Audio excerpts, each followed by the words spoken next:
Hello, people of the internet. I have a very exciting study to show everyone.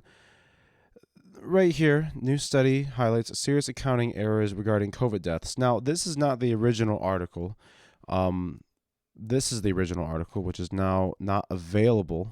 I wonder why it was taken down. Maybe it has something to do with censorship, pressure from other people. That of course, we've seen this happen from a lot of research that shows that this COVID-19 hysteria is it's a hysteria. It's people are freaking out about it, and there's a lot of misinformation out there. And of course, it's being taken down. You can find an archive of it. The link will be in the description, right here. But I actually find this article a little more informative.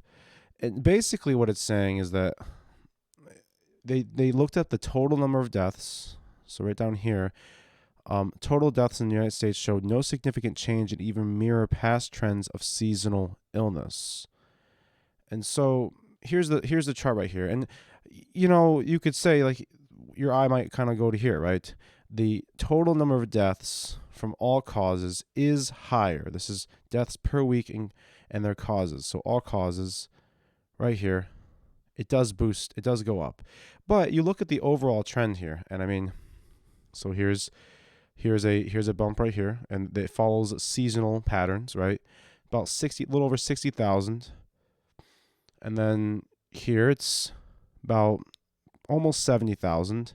And then over here it's about 80,000.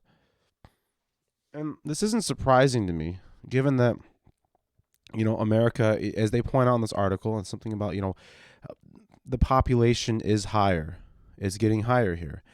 And our population is also aging because people are not having as many children, which means you're going to have more people who are becoming elderly, and people who are old tend to die. And one thing that's important to note is that 50% of COVID-19 deaths are people over 80 years old. So 80 plus years old, these people are dying of COVID, apparently, which that's not being drawn in the question. And this is my point is basically, the life expectancy in America is 78, about 78, 80 years old. And so these people are already very close to the average age that people die anyways. And that's kind of what happens is, I think a lot of deaths that would normally be occurring are being mislabeled as COVID-19 deaths. So that's what's happening. They're being mislabeled as COVID-19 deaths. You have deaths from maybe just the normal flu, pneumonia, or even heart disease. So here's another graph from the article right down here. This aligns with many other well-established facts about the virus, such as those with comorbidities are the most at risk. According to the CDC, about 94% of COVID deaths occur with comorbidities. This suggests that it could be possible that a large number of deaths could have been mainly due to more serious ailments, such as heart disease, but categorized as a COVID-19 death, a far less lethal disease. Here's a chart right here. You see, this is about the time that the pandemic really was starting up, and you have about 824, and then suddenly there's less heart disease deaths. Did that mean people just suddenly didn't have heart disease? No, it's that they tested positive for this virus and they died with that positive test. And basically, if you have a positive test of the virus, it doesn't matter how severe the symptoms are. It doesn't matter what other comorbidities it is. Is that it's counted as a COVID death, and this is very misleading. And that's where a lot of this hysteria is coming from. And another thing that really draws my skepticism. They talk about how hospitals are nearing capacity, at capacity. I really wonder if that's something that happens a lot during flu seasons, because a lot of this is new to me. I haven't paid attention to flu season data for most of my life because I haven't had to be concerned about it. But now I'm seeing that all this crazy stuff happen around me, and a lot of things aren't adding up. And I really do wonder if this is something that happens a lot at hospitals. Of course, it would make sense that they have the capacity of the hospital to approximately be how many people they expect to be coming in there with serious illnesses, and they would probably use data just like this. They use data like this to kind of, how many people are coming in with heart attacks and strokes and cancer and have to be in intensive care? How many people are on average? And you kind of adjust that, because you wouldn't want to have like, it just wouldn't make sense if you had a hospital with where the most it ever goes is like 50 or 60% capacity. That would be really inefficient. You just have all these unused beds everywhere. You'd have all this extra staff on hand that you would never really need, and that kind of stuff is expensive. So you want to be smart about it and not overexert your resources, not overspend.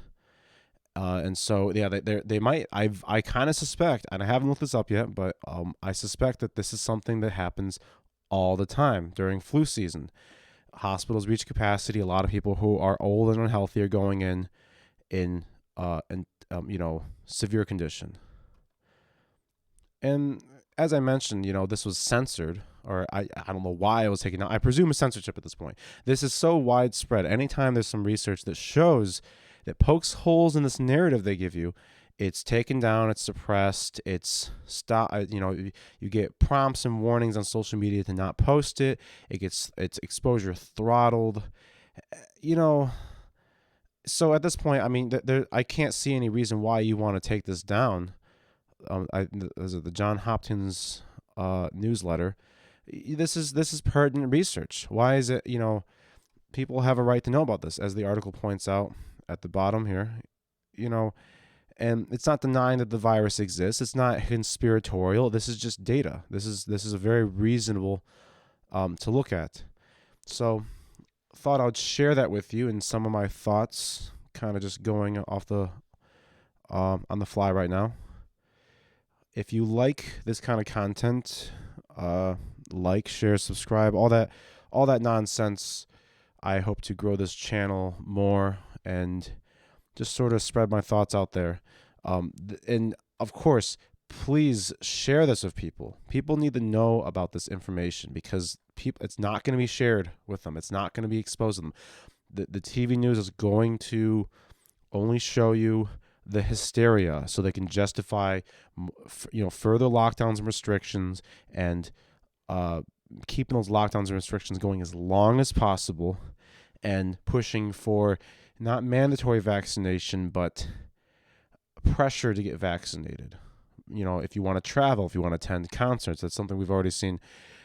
People are pushing for this kind of stuff.